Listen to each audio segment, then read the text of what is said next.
Hi guys, this is Rajkumar Khabia. Today we discuss on error and its type. जो topic आज हम पढ़ने जा रहे हैं, इस टॉपिक को पूरी तरह समझने के लिए और सीखने के लिए आपने इसी टॉपिक को एंड तक देखना होगा, क्योंकि हम इस टॉपिक के अंदर कुछ ऐसी चीज़ें बताने जा रहे हैं। हो सकता है कभी आपने ये चीज़ें ना पढ़ी हों या सही ना सीख चुके हों, तो इसीलिए आपने ये टॉपिक पूरे तरीके से देखना है, एंड तक देखना है। और अगर आप इस चैनल पे पहली मरतबा आए या मेरा चैनल पहली मरतबा वॉच करे हो तो काइंडली लाइक, शेयर और सब्सक्राइब लाजमी कीजिएगा। अब हम चलते हैं अपने टॉपिक की तरफ, एरर कि एरर होता क्या है। एरर जो है, वैसे तो हम ज़िंदगी में जो गलतियां करते हैं उनको भी आप एरर कहते हो, लेकिन हम क्या कहते हैं कि गलतियों से बंदा सीखता है। तो यही बात है कि हम देखते हैं कि केमिस्ट्री में एरर क्या होती है और कैसे इसको मिनिमाइज़ किया जा सकता है। जैसे ज़िंदगी में हम अपनी गलतियों को रिड्यूस करने की कोशिश करते हैं, तो क्या केमिस्ट्री में भी इस तरह रिड्यूस कर सकते हैं? आइए देखते हैं। Error, it is the difference between measured and actual value.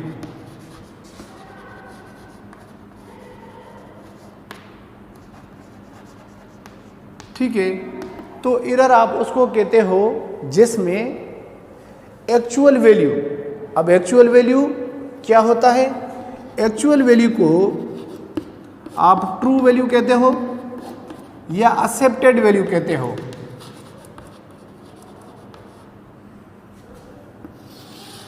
Actual, true और एक्सेप्टेड वैल्यू। अब एक्चुअल, ट्रू और एक्सेप्टेड वैल्यू क्या होता है?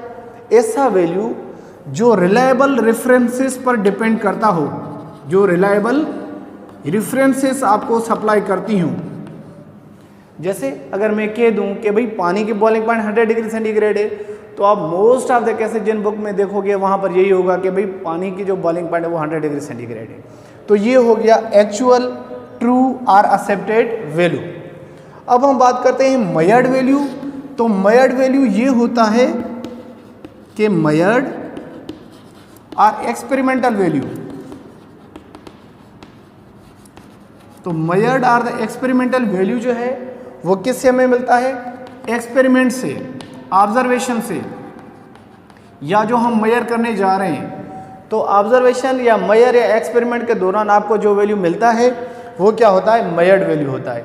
तो इसी मेजर्ड वैल्यू को आप किससे कंपैरिजन कराते हो? एक्चुअल या ट्रू वैल्यू से। अब अगर ये वैल्यू एक दूसरे के 100% है तो मीन्स यूँ समझ ले आपके पास कोई एरर नहीं है। अगर इनमें से डिफरेंस है तो समझ जाओ कि क्या है? एरर है। इधर आपने लिखा है it is the difference between measured and actual value. मतलब एक्चुअल वैल्यू आपने लिखा error is equal to actual value minus measured value. जैसे मैंने आपको बताया कि भाई एक्चुअल वैल्यू पानी की जो बॉइलिंग पॉइंट है वो 100 डिग्री सेंटीग्रेड है, और आपने जब मेजर किया तो 98 डिग्री सेंटीग्रेड आ गया। तो अब आप क्या कहेंगे? एक्चुअल वैल्यू से मेजर्ड वैल्यू को माइनस करेंगे, जो आपके पास आंसर आ जाता है वो आपके पास क्या कहलाएगा? एरर कहलाएगा। कितनी एरर आ गई भाई? 2 डिग्री सेंटीग्रेड एरर आ गई। तो अब हमने इन एरर को 3 कैटेगरीज में क्लासीफाई किया है। एक को आप कहते हो सिस्टमेटिक एरर। तो गौर से जानिएगा, आगे देखते हैं होता क्या है इनमें एरर्स में और इनको हम डिफ्रेंशिएट कैसे करते हैं। तो अब हम बात करते हैं सिस्टमेटिक एरर की। सिस्टमेटिक एरर, इसको आप क्या कह सकते हो? डिटरमिनेट एरर और डिपेंडेंट एरर।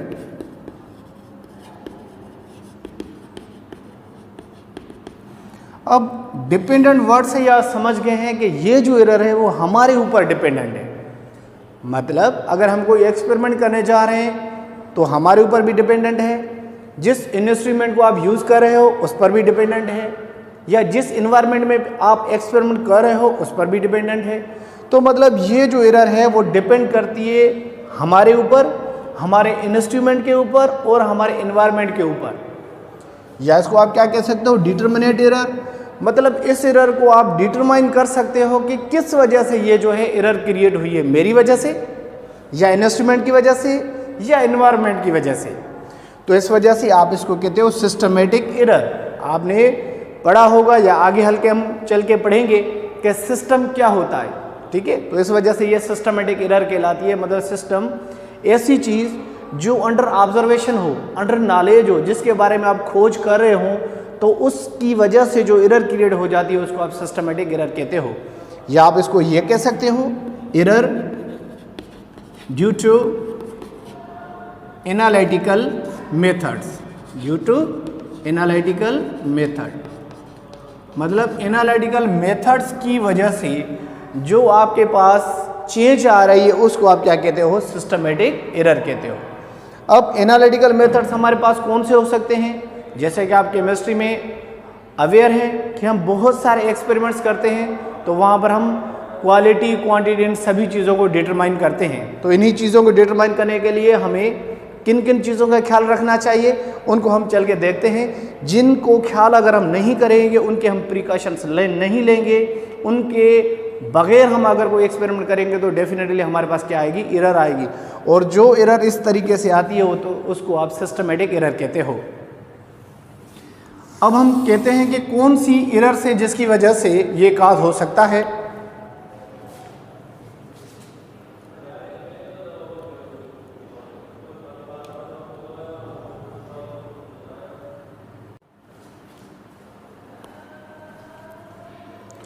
अब जो एरर्स सिस्टमेटिक एरर काज करती है, मतलब जो मेथड्स, जैसे कि एनालिटिकल मेथड्स हो गए, कौन से एनालिटिकल मेथड्स जो है हमारे पास सिस्टमेटिक एरर्स काज करते हैं उनको हम डिस्कस करते हैं। जैसे पहली पॉइंट अपने पास केयरलेस हैंडलिंग। केयरलेस हैंडलिंग, जो आप मेथड करने जा रहे हो उसमें आपने केयरलेस हैंडलिंग की है। मतलब जिस भी चीज़ के आपने 2 ml लेने थे वो 2 से थोड़ी सी अमाउंट ज़्यादा ले ली या थोड़ी सी अमाउंट कम ले ली, तो ये भी केयरलेस हैंडलिंग हो जाएगा। अनकैलिब्रेटेड इक्विपमेंट्स, अनकैलिब्रेटेड इक्विपमेंट्स, मतलब जो हमारे पास एपरेटस यूज़ हो रहे हैं, इक्विपमेंट्स यूज़ हो रहे हैं, वो अनकैलिब्रेटेड है, या apparatus are not rinsed properly. जो आप एपरेटस किसी भी चीज़ को डिटरमाइन करने के लिए यूज़ करे हो वो रिंस्ड नहीं है, मतलब प्रॉपर तरीके से वॉश्ड नहीं है। या जो इंडिकेटर्स आप यूज़ करें वो फ्रेशली प्रिपेयर्ड नहीं है, नॉट फ्रेशली प्रिपेयर्ड इंडिकेटर। जो इंडिकेटर आप यूज़ करे हो वो फ्रेशली प्रिपेयर्ड नहीं है, तो इस वजह से भी एरर हो सकती है। या जो आप रिएजेंट यूज़ करें वो इम्प्योर रिएजेंट है, जो आपने रिएजेंट यूज़ किया वो क्या है, इम्प्योर है। या रॉन्ग जजमेंट, जब आप कोई भी एक्सपेरिमेंट करें उसके दौरान आपने जज किया कि न्यूट्रलाइजेशन रिएक्शन फॉर सपोज हो गया है, एंड पॉइंट आ गई है, तो ये आपके पास रॉन्ग जजमेंट भी हो सकती है, राइट जजमेंट भी हो सकती है, लेकिन रॉन्ग की वजह से ही सिस्टमेटिक एरर काज होगी। या डिफेक्ट इन द इंस्ट्रूमेंट, जो आप इंस्ट्रूमेंट यूज करे हो उसमें पहले से ही कोई एरर है तो डिफेक्ट इन द इंस्ट्रूमेंट हो गया। उसके बाद रॉन्ग मेथड, मतलब जो आपने मेथड यूज़ किया हुआ है वो रॉन्ग यूज़ किया हुआ है। या आप इसको ऐसा भी कह सकते हो कि जो मेथड यूज़ किया है वो आपने रॉन्ग स्टेप्स उसमें यूज़ किए हैं, मतलब स्टेप वाइज आप यूज़ नहीं करें, स्टेप्स आपसे आगे पीछे हो गए, तो डेफिनेटली इसके दौरान जो आपके पास वैल्यू में चेंज आएगी that is known as a systematic error. मतलब ये सारी चीज़ें जो है वो सिस्टमेटिक एरर को काज करती हैं। तो ये सारी चीज़ें हमसे भी रिलेटेड है, हमारे इंस्ट्रूमेंट के साथ भी रिलेटेड है, या हमारे सिस्टम के साथ भी रिलेटेड है। तो these errors are created due to this one, hence we call systematic error, dependent error और डिटर्मिनेट एरर्स। आगे चलते हैं। सेकंड इसका टाइप है रैंडम एरर।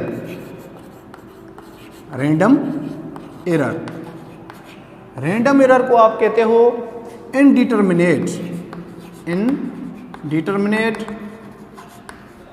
या इंडिपेंडेंट या अनअवॉइडेबल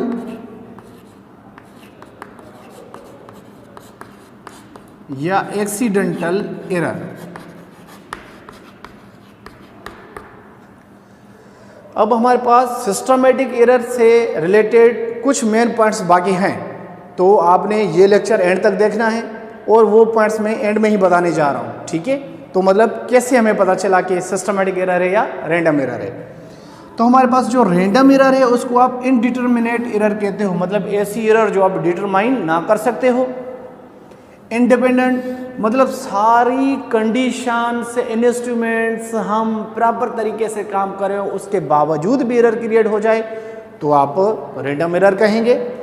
और इसका नाम आपने रखा ही अनअवॉइडेबल एरर है, मतलब ये एरर आप मिनिमाइज कर सकते हो लेकिन क्या अनअवॉइड नहीं कर सकते, मतलब अवॉइड नहीं कर सकते, तो ये एरर लाजमी होगी होगी थोड़ी या ज़्यादा। और एक्सीडेंटल एरर ये इसी तरह ही है कि हम को पता ही नहीं चलता ये कब ये एरर क्रिएट हो जाती है, तो इस वजह से इनका नाम हो गया एक्सीडेंटल एरर। तो आप इसको कह सकते हो errors other than systematic error. तो सिस्टमेटिक एरर के अलावा जितनी भी एरर्स हैं वो अपने पास किस में आ जाती है, रैंडम एरर में आ जाती है, सही है। जैसा कि आपके पास कोई भी इंस्ट्रूमेंट आप यूज़ करे हो, फॉर एग्जाम्पल बीकर यूज़ करे हो, वॉल्यूमेट्रिक फ्लास्क यूज़ करे हो, कोनिकल फनेल यूज़ करे हो, उसको यूज़ करने के दौरान जब आप कोई फिल्ट्रेशन कर रहे हो या एक लिक्विड को दूसरे कंटेनर में शिफ्ट करा रहे हो तो वहाँ पर कुछ ना कुछ उसकी क्वांटिटी रह जाती है। हम चाहते हैं कि उसकी क्वांटिटी वहाँ पर ना रहे लेकिन उसके बावजूद भी कुछ क्वांटिटी रह जाती है, तो that is known as a random error. या जैसे आप जूस पीते हो, कोल्ड ड्रिंक पीते हो, पानी पीते हो, तो गिलास के अंदर या कोल्ड ड्रिंक बॉटल के अंदर या जूस के पैकेट के अंदर कुछ न कुछ ड्रॉप्स जूसेस के, कोल्ड ड्रिंक के या पानी के रह जाते हैं, तो ये कौन सी एरर कहलाएगी, रैंडम एरर कहलाएगी। क्योंकि हमने बहुत सारी कोशिश की कि ये चीज़ें यहाँ पर ना रहें लेकिन उसके बावजूद भी कुछ क्वांटिटी रह जाती है, that's known as the random error. तो आप रैंडम एरर को कैसे कंट्रोल कर सकते हो, this can be controlled in the average process. जैसे आपने देखा होगा एसिड बेस के जब आप रिएक्शन करवाते हो जिनको आप न्यूट्रलाइजेशन रिएक्शन कहते हो, तो इन्हीं रिएक्शन के आप एक ही रिएक्शन के 3 बार उसी रिएक्शन को रिपीट करते हो, तो 3 बार जो रीडिंग आती है उन 3 बार को लिखते हो या 2 बार लिखें, उन रीडिंग को सम अप करके एवरेज लेते हो, मतलब डिवाइड 2 से करते हो, तो आपके पास एरर जो होती है वो क्या हो जाती है, मिनिमाइज्ड हो जाती है। तो ये error, this error can be minimized by repeating experiment and taking its average। और उसकी आप क्या लें, एवरेज जब लेंगे तो आपके पास ये एरर जो है वो मिनिमाइज्ड हो जाएगी। अब हम इनकी मेन पॉइंट की तरफ चलते हैं कि रैंडम एरर और सिस्टमेटिक एरर में क्या डिफरेंस है, ठीक है। ये तो डिफरेंस हमने बहुत सारे कर लिए, लेकिन अभी एक और टाइप रहता है परसेंट एरर, और इनके थोड़ी सी मेन इंपॉर्टेंट पार्ट्स जो रहती हैं वो आगे हम देखते हैं कि क्या होता है।